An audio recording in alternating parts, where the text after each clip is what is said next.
And we're recording, and 3, 2. Hey everybody, it's Mucha Marapa from Matrix Global Media, and welcome to Ask the Experts, where we call on experts from different fields who are at the very top of their game, and we ask them to share with us their own specific journey, together with their perspective on the areas in which they specialize, together with some actionable tips that we can put into play right away. Now, today is a very special call for me because while I always make a point to only speak with authorities that I've learned from, my guest today is someone who, together with her equally wonderful and talented husband, has had a profound effect on my journey as a teacher, mentor, consultant, and now coach. So I am delighted to welcome Dr. Sharon Livingston, President and co-founder of the International Coach Certification Academy, and known among our circles as the Coach's Coach. Sharon, thank you so much for taking the time to be on Ask the Experts. Thank you, Mucha. It's a delight to be here with you. So Sharon, I like to start every interview taking a leaf out of the I Love Marketing podcast by Joe Polish and Dean Jackson, and I basically start saying, who is Dr. Sharon Livingston? And relative to coaching the coaches, why should coaches listen to you?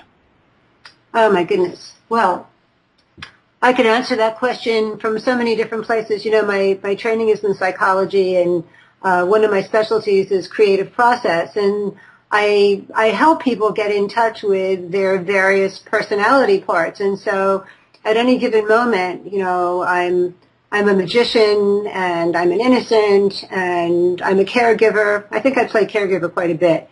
But I think that I have I have this deck of cards. I don't even know if you've seen them, Mucha, but I have a deck of cards that are 160 different variations of archetypes. The iconic cards.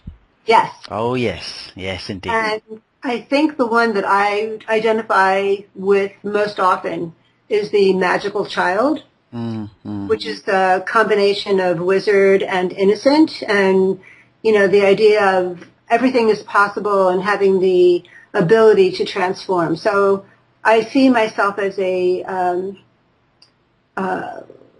change artist, someone who can help people change. Oh, fantastic. Now, needless to say, I think it's just by being in the sort of academy myself, I noticed that, you know, most people in there have had something in them from very early on. Maybe we didn't look at ourselves as coaches, but we always sort of had that willingness to help each other and help others move forward. What's your own coaching story? How, and I guess more importantly, why? Why did you sort of one day decide to say, okay, I am a coach and I can coach others? So I am really a listener and an interviewer. And that might sound strange at times because I can be quite verbose at times and talk up a storm. But I became interested in learning about people when I was probably around 2 or 3.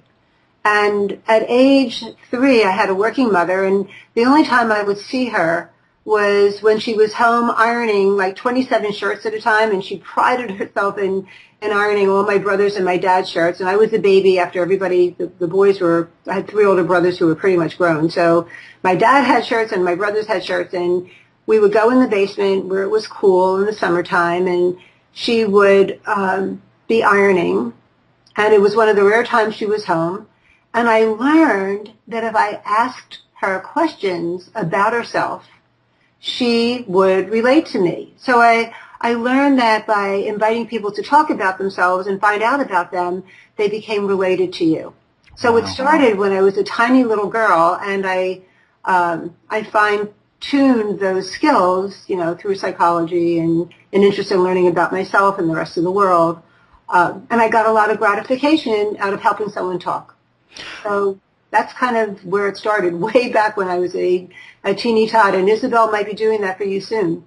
Yeah, no doubt about it. Was there a defining moment, Sharon, where, as opposed to you being somebody who quite freely helped those wanting help, and sort of someone would call and sort of rack your brains a little bit and you know, ask for your 2 cents worth, was there a defining moment when you actually thought, okay, I want to begin classifying this as coaching? So I think when I was 13, I realized I wanted to be a psychiatrist. And then as I started learning, and I had a lot of older people in my family who were interested in psychology as well, and I discovered in college that to be a psychiatrist you had to go through medical school, and there was no way. I mean, I can't kill a bug. So there was no way I was going to be cutting up a cadaver, and I watched two of my brothers do that because sometimes they brought body parts home. That was not for me. So then it was, okay, I'm going to be a psychologist. And, I have my PhD in psychology, and I love psychology, and I love helping people talk. I think my natural bent is to be a cheerleader. Mm. And, UCB do that in the academy a lot. And it was a major recognition that I was more about wanting to help people go from point A to their chosen point B than going back to minus B to find out what the problem was. Yeah, no, I understand. And I suppose when you began to realize that people are coming to you and talking to you and looking towards you to sort of help them get to move on and move forward, onwards and upwards, was there a time then you felt that I probably need to get my own sort of coach or my own people who can help me become a better coach? And if so, why was it important for you then to start sort of taking coaching yourself? So I've been using the services of coaches for a long, long time, long before I became a coach myself. And the reason is that I'd heard about other people having wonderful results. So, for example, I went to a business coach very early on to try to think about what I wanted my business to be and to help it grow. I've gone to fitness trainers to coach me for building strong muscles. I've gone to weight loss coaches when I wanted to trim down. I have gone to, most recently, and this is while we're doing our coaching, but I work with a storytelling coach because I have a couple of books that I've been writing, and I went to a marketing conference, and it was like a month and a half before I was going to be giving a major talk to the American Marketing Association on archetypes and archetypes and branding. Mm-hmm. And there were three people there who were talking about storytelling and the importance of storytelling in marketing, whether it's for personal brands or for large brands, doesn't matter. One of them was so entrancing. Whatever he said, he painted a picture, he told a story, he drew you in so that you were walking on that dirt path that the soldiers were walking on, watching the burning buildings and seeing the older women huddled up in these old homes that were like fortresses now. And, oh my goodness, I could smell the fire. Wow. And I thought, wow, if I could tap some of that skill, maybe he could help me make my archetypal branding presentation more powerful. And so I worked with him for that whole period before I gave my presentation, and it made a huge difference. And then, I got standing ovation. It was really nice. So then I realized that I had not been making the progress that I wanted on my books. I had more than one. And so I started working with him. And right now I've got 90 pages written of this one particular book. And instead of it being something that's difficult, it's a joy. I wake up wanting to write this book. And it's a tribute to his ability to coach me and invite me to think in a positive way about what I'm talking about. And I think that if you can, as a coach, help someone who's come to you deal with their resistance so they can joyfully move ahead and climb up that tall mountain. I mean, what's better than that? It's a blessing. It's an absolute blessing.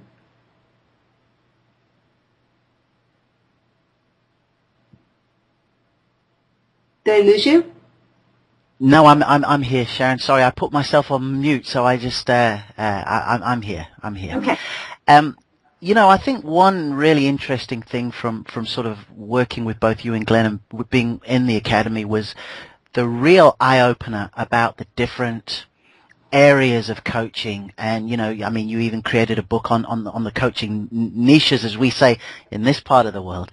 And I suppose it's so in line. You look at sports teams where you have a coach for this particular type of team or this position or that position.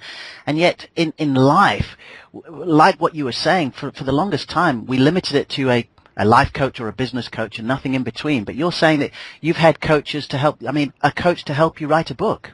Yeah. Oh, yeah. Wow. Fantastic. That's fantastic. So Sharon, moving over now to the International Coach Certification Academy, how's it going from your standpoint? I mean, I'm in there with my other coaches every single week. We love it. But from your standpoint, how are things going? If you were to give us a bit of a sort of, a progress update. I think it's going phenomenally well. It's better than my best dreams. And I'll tell you why. And this is a tribute to my husband's ability to write up a description of what people can expect, and to the fact that what he's written has captured something essential about what we're offering. Mm. And so what's so exciting to me about it is the people who have come to the program, they come from all walks of life. The thing they have in common is they're all very bright. They all have a passion about doing something good in the world.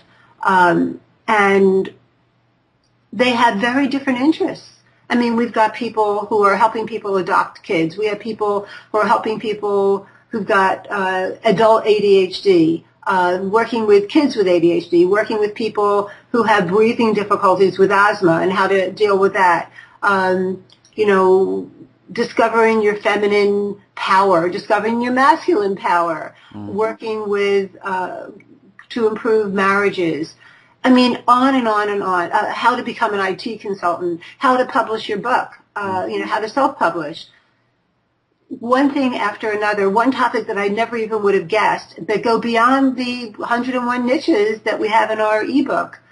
It's enthralling to me that so many people with so many varied interests come together, support each other. They've created this beautiful community of support where everybody learns from everyone, including Glenn and I are learning from these people as well as helping them learn. So it's a huge, fulfilling blessing in my life. And I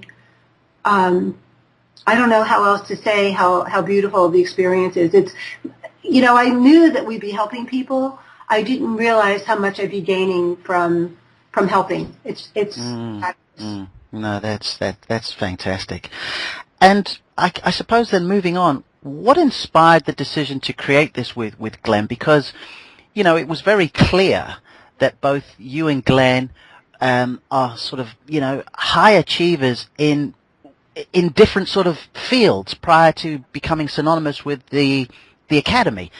Glenn with what he's doing, on the various marketing side with some of his programs and his joint ventures and teaching, and then you really sort of you're very well respected in the world in doing what you do on this, which it will be good if you tell us about that. So why did you decide to sort of say, okay, we're going to create an academy and we're going to put our sort of heart and soul into that? So there are several reasons, and there are probably reasons I don't even understand myself. But when Glenn and I first got married, we decided we were going to have a baby right away. And then we both freaked out, and that was 26 years ago.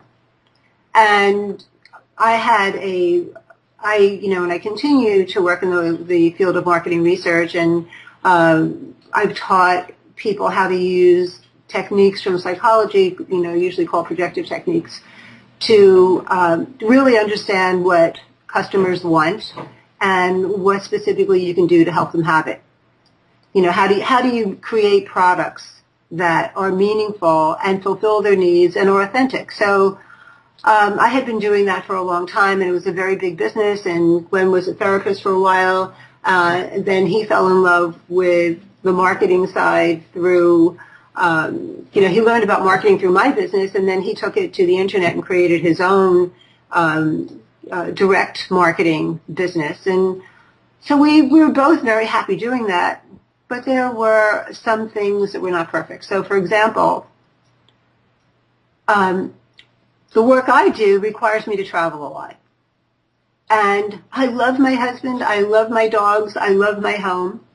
And I wasn't as excited about doing that because, it's a lot of years to be on a plane and not being with my, favorite person in the whole world. Mm.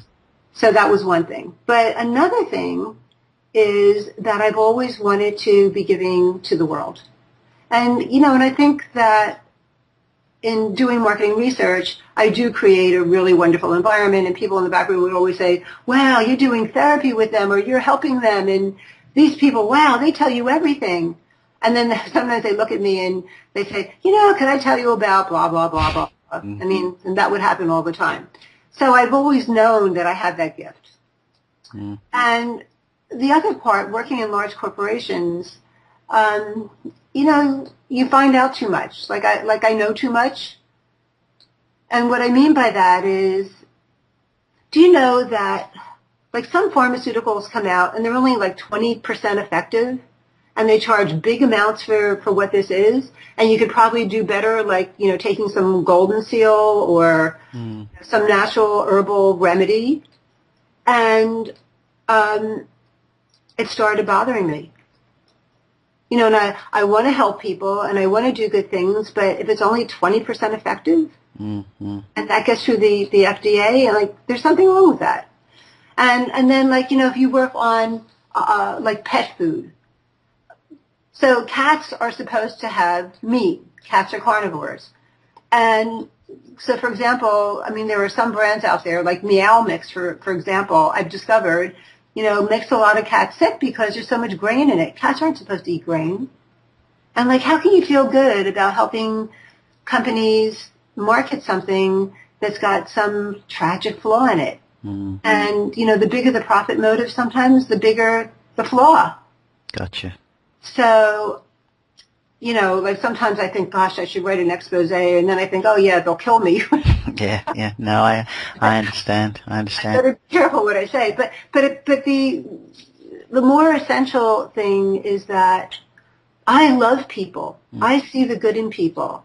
And I think that everyone has good in them. And I want to cheerlead that. I want to encourage that. And, I have this skill. I've been taught all these skills. And, I want to bring it to real people. And there's something that happens in a corporation where it's they're not real anymore. The corporation takes over and the person gets, it's like Joe and the Volcano. Did you ever see that movie from a long time ago? Yeah. I think also what happens is that corporations, obviously, they get their own culture, don't they? Right. A lot of the time stemming from whoever's there at the top and what they're about. I remember working in one environment in sales where the owners, actually thought it was good for there to be a bit of aggravation between employees because they thought it made us more competitive, if you like. And this filtered down, That's awful. And sometimes I think going into situations that you can't sort of control, and also where you can possibly, you can see bigger wins when you do something a little bit more personal, which is certainly what's happening within the academy there, And so this is the other part of it. So here it is, 26 years later. Glenn and I think, went through a period where we wanted to finally have a baby. And a baby isn't necessarily Isabella, right? A baby could be the coaching academy. And I think it has become our love child. And all of you in the academy, it feels, I feel like Mother Nature, and I've had all these, flowers and trees growing in my backyard. So Let me share something so poignant in line with what you said. Okay, so we're speaking now the Wednesday after Father's Day, aren't we? And I at my church on Sunday there was a Father's Day service, and one of the elders stood up there and he actually made a point of saying, and although, we talk about fathers and biological fathers and so on and so forth, he says, this is also honor to honor the human beings and the men who are like father figures that nurse your ambitions and mentor you and all the rest of it. And you know what, Sharon, I was tempted to come and write Glenn the soppiest email and just say to him, I was so close, and the fact that you brought this up now in this interview, I can share this with you, because I was tempted just to say, hey Glenn, I appreciate you, thanks for everything you've done, and it was really brought to my attention by someone saying, hey listen, don't just think it's sort of the dad who fathered you, it's sometimes somebody who's just there to keep an eye out on you and help you along and really support you along the way. So I think that's really wonderful that that's how you feel about it and feel about us. It really is, and I know for a fact that he feels very fond of you as well. Ah, that's great. That's great. So when we do talk about the academy, what are the hopes and the aspirations? If we were to sort of fast forward, 18 months or maybe a couple more years, and that, what would you hope to have seen within that in order for you to feel, yes, we're moving right along? I think we'll be training a lot of people in the basic kinds of things, but there will also be specialties that they can look into. I'm a fan of the Myers-Briggs. I know you know that. We just completed a group coaching class. We're going to have classes in personal branding and creating presentations. There'll be all kinds of places where they can learn how to take their training even further. And, and I think different things will be attractive to different people. I think we're going to have a wellness program, which I'm beginning to work on. We'll have a dream program. We're going to have a hypnosis program. So it's going to be like a nice smorgasbord of all kinds of things that can be helpful to people. Fantastic. So Sharon, one of the real benefits of for someone like myself actually being in the academy is that I have the opportunity to try things out and sort of make a few mistakes, and yet have a really helpful community there to point me in the right direction, including yourself, Glenn, and some of the other coaches. But in the big old wide world, where you've got some coaches who sort of are coming from the right place, full intentions, want to help people, if we were to list three big mistakes that you see happening time after time, what would you say they are? So I think the biggest mistake is not getting your own coaching. And as you can tell, I'm really committed to that. I've been doing that basically my whole life. And I think that it's a mistake to limit your learning. Mm. And, Glenn and I, both of us are lifelong learners, because there's always something new that it's probably developmental also. There's something in my psychology that I'm ready to learn now, and the more that I grow, the more that I can help somebody else. And people are going to come to you with all kinds of issues, no matter what they present. Mm-hmm. And as they're trying to get to their goal, and you're taking them from that A to B, there are different aspects that you might cover that you might not be as well prepared if you don't continue with your own training. Mm-hmm. So sometimes we have this belief that we have to rely on ourselves. If we don't do it ourselves, it doesn't count. And thank goodness I dropped that many, many years ago, because the more resources I can avail myself of, the wider, broader, more of a whole person I am when someone is coming to me and needs help. Yeah. So I think the biggest mistake is to limit one's learning. Mm. Okay. And we have a couple more. Secondarily, if you are coaching, you must go through the experience yourself. You must. Mm. Because how can you really understand what it's like to be on the other side if you haven't done it? Yeah. And I guess third, it's telling people what to do. Could you elaborate on that? So some people get coach mixed up with mentor or teacher. And a great coach helps you recognize your strengths and helps you come to your answers, what's best for you. Mm. You know, it's to develop your strengths rather than to tell you what to do. Okay. Now, you know, some people will be coaching on things like, you could have a knitting coach, right? Mm-hmm. So there are a couple of different ways that you can create a knit stitch. There's like the American way, there's a European way, I think they call it continental or versus American. And you can, so even the knitting teacher could be offering different ways of doing a basic knit stitch or a purl stitch. There are different ways. And there's not one right way. And maybe even as you see what the stitch looks like, you find your own way. So while there are some basic things that you might teach even as a coach, depending upon what your niche is, or your niche, as you would say, there still needs to be an open hand. Mm-hmm. It's about the learner, not about the teacher. You know, one of the very early supervision sessions we had, and I was in a session with both you and Glenn, and I remember, you know, Glenn gave me the mic, I talked a little while, and I came away, and, you know, it wasn't about necessarily Glenn sort of only understanding my situation. He made me understand my own situation better, you know? And right. Sharon, it was such a massive eye-opener to me, you know, and so I do understand, you know, that difference between coaching and consulting and mentoring. That's fantastic.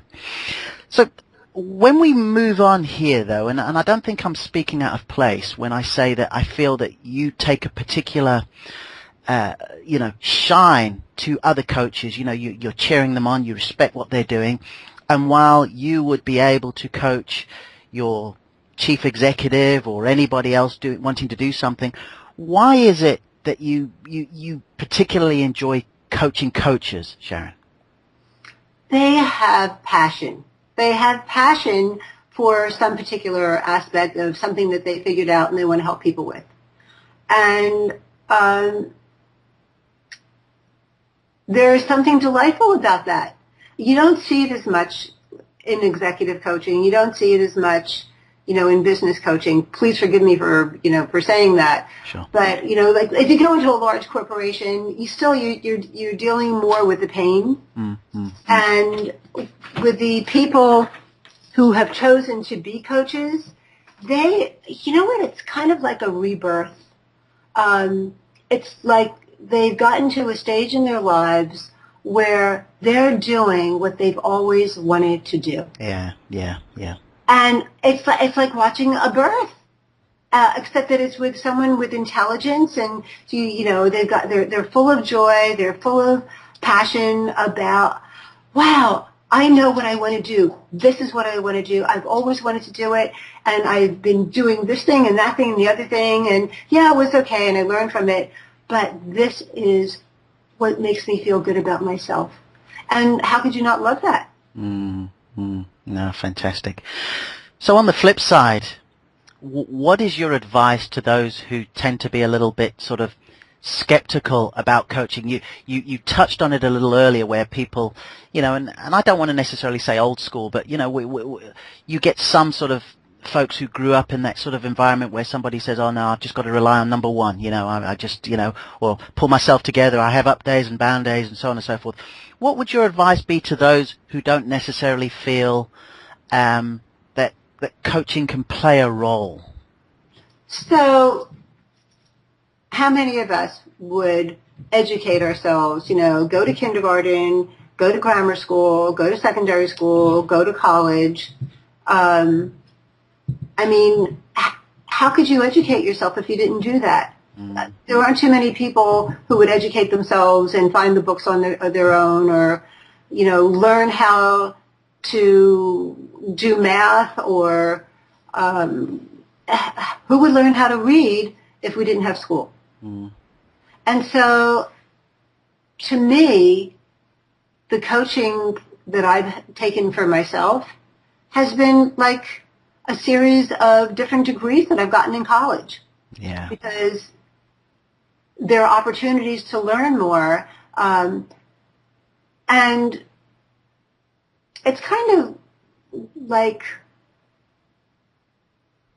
I'm trying to think of an analogy. I don't want to use, like a therapy analogy would be, if you had a broken bone, you wouldn't go set it yourself.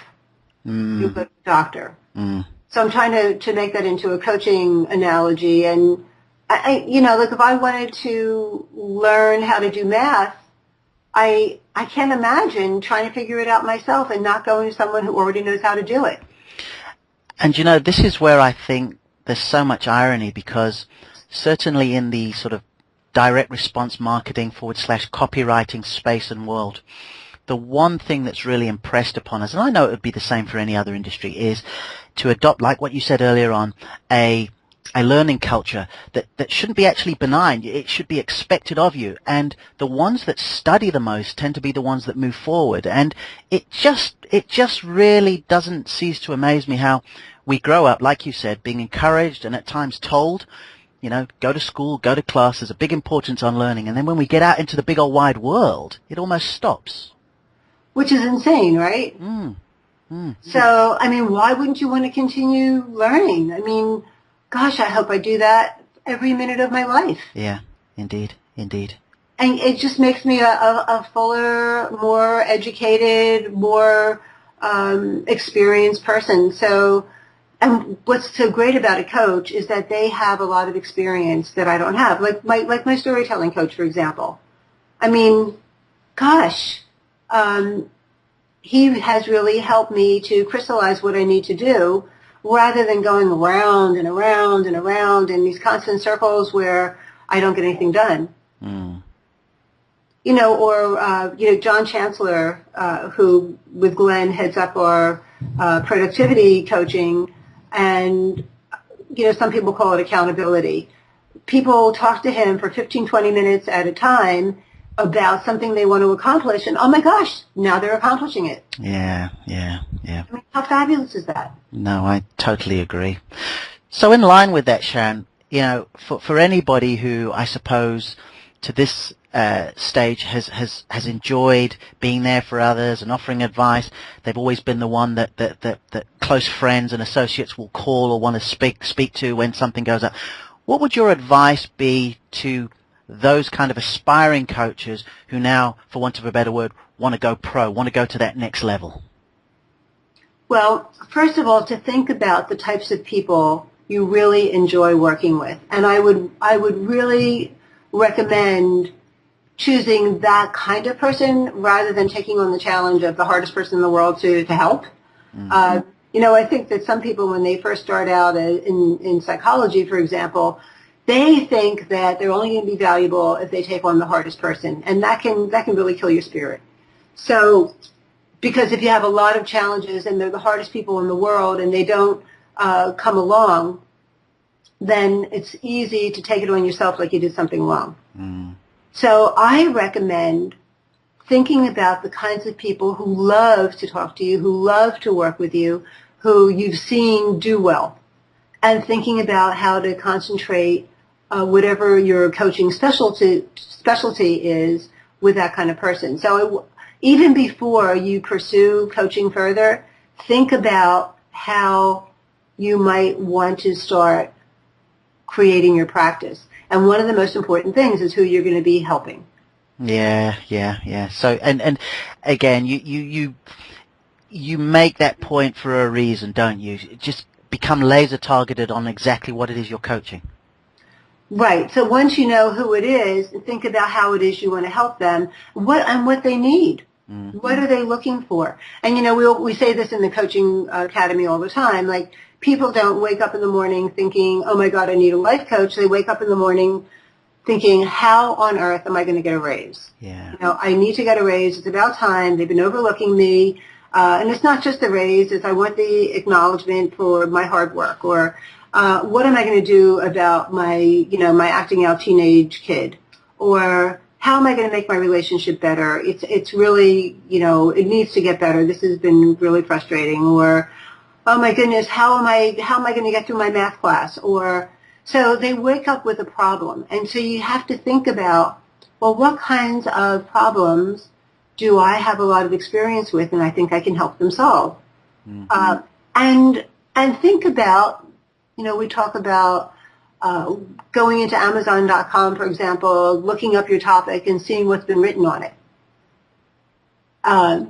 to see how people are talking about it. So you start thinking through what the niche is, how you can serve it, how you might want to help people. Do you have a program? Is it going to be just ongoing one-on-one coaching? And that is the kind of thing that you can get help with in a good coaching course. Mm-hmm. So good coaching courses will do a few things. One of them is they will give you tips on how to be a coach. What things differentiate a coach from being a psychotherapist, from being a counselor, from being a teacher, from being a mentor. They all have value and they're different. All right.